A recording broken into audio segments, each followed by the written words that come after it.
Hi guys, good morning.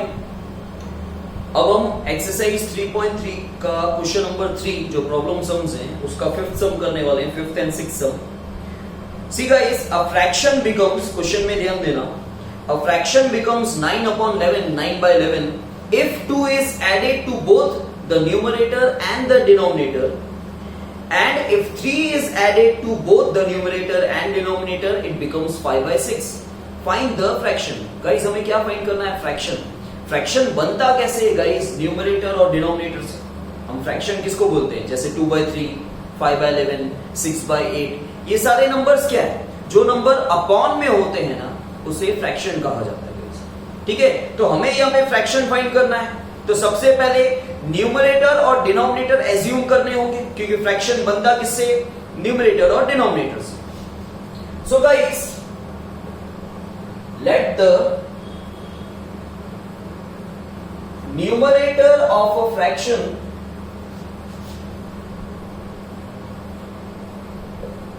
be x and the denominator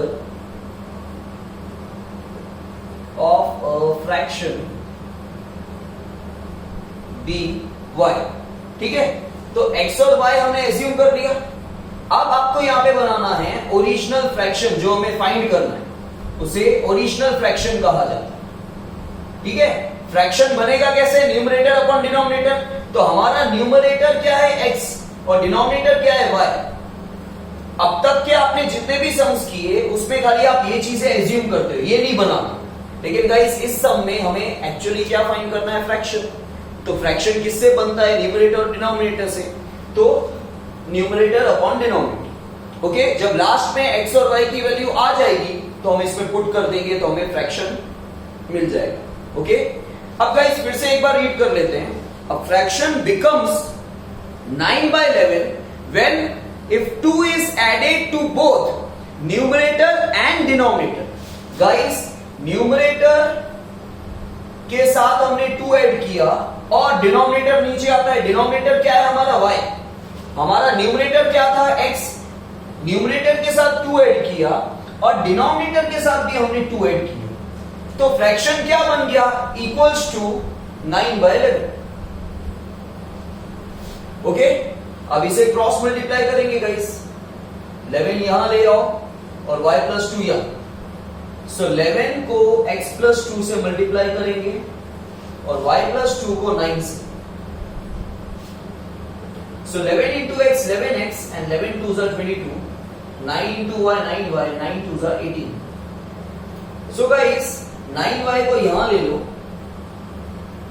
-9y और +22 को वहां ले लो, -22. Okay? So guys 11x minus 9y equals to -4 आ जाएगा। This is equation 1. उसी तरह guys सेकेंड इक्वेशन हमें बनानी है। If 3 is added to both numerator and denominator, अगर हम न्यूमरेटर के साथ और डिनोमिनेटर के साथ 3 ऐड करेंगे, so it becomes मतलब fraction becomes 5/6, so equals to 5/6। Again cross multiply guys, 6 यहां ले लो।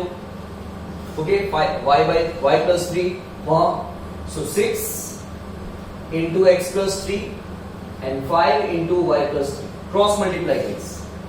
So guys 6 into x 6x, 6 3s are 18, 5 into y 5y, 5 3s are 15. Okay? Now guys plus 5y यहां ले लो, minus 5y और plus 18 वहां ले लो, minus 18. So guys 6x minus 5y equals to -3. ये equation आ गई second. Okay, अब simple elimination method से solve करना है।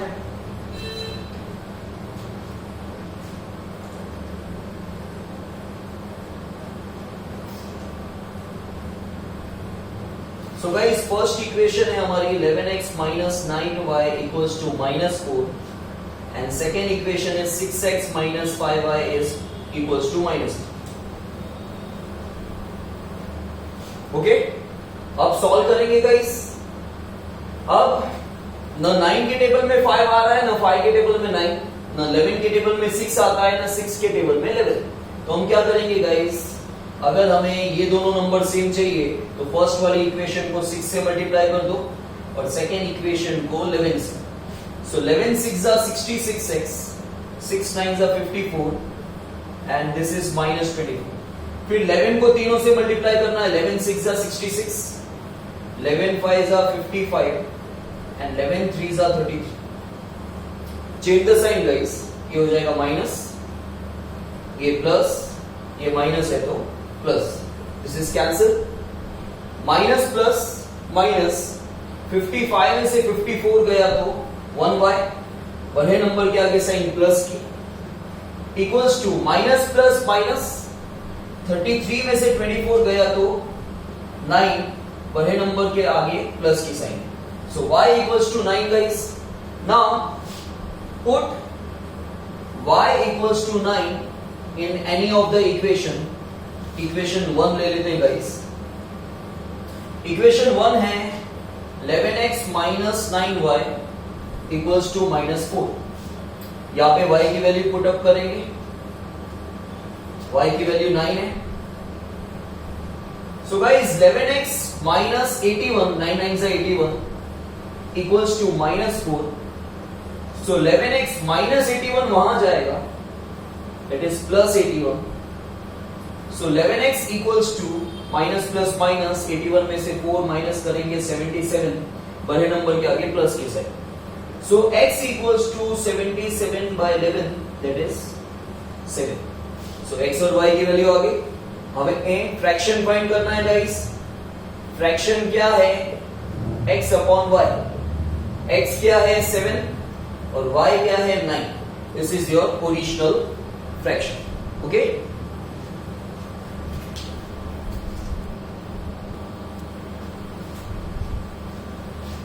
Now guys sixth one, see 5 years hence मतलब आगे, फ्यूचर। ओके, 5 year hence 5 साल बाद the age of Jacob will be 3 times that of his son. 5 साल बाद जेकब की एज उसके बेटे की एज से 3 गुना ज्यादा हो जाएगी, 3 times that of his son. 5 years ago, ago मतलब पहले, 5 साल पहले, Jacob's age was 7 times that of his son. Guys 5 साल पहले, 5 साल बाद जेकब की एज उसके बेटे की एज से 3 गुना ज्यादा हो जाएगी, 3 गुना हो जाएगी। ठीक है, और 5 साल पहले जेकब की एज उसके बेटे की एज से 7 गुना थी। ठीक है, कितने मतलब अगर 5 साल पहले उसका बेटा 3 साल का था तो जेकब 21 years का हो जाएगा, 3 7 7 times। ठीक है, what are their present ages. Guys हमें अगर फ्यूचर की एज या पास्ट की एज पता करनी है तो पहले हमें प्रेजेंट एज पता करनी पड़ती है। ठीक है, तो हमें दोनों की प्रेजेंट एज एज्यूम करनी है क्योंकि वही फाइंड करना है। So guys let the present age of Jacob be x years and the present age of Jacob's son be y years। ठीक है, now guys यहां जो लिखा हुआ है after 5 years hence the Jacob's age will be 3 times the age of his son। So guys, Jacob की present as कितनी है x।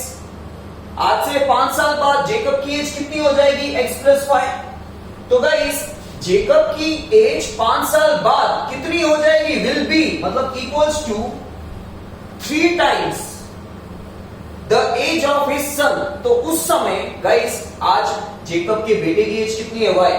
ठीक है, तो 5 साल बाद उसके बेटे की एज कितनी हो जाएगी y + 5। सो यहां आ जाएगा y + 5। सो गाइस अगर जेकब की एज 5 साल आगे जा रही है तो उसके बेटे की एज भी तो 5 साल आगे जाएगी ना।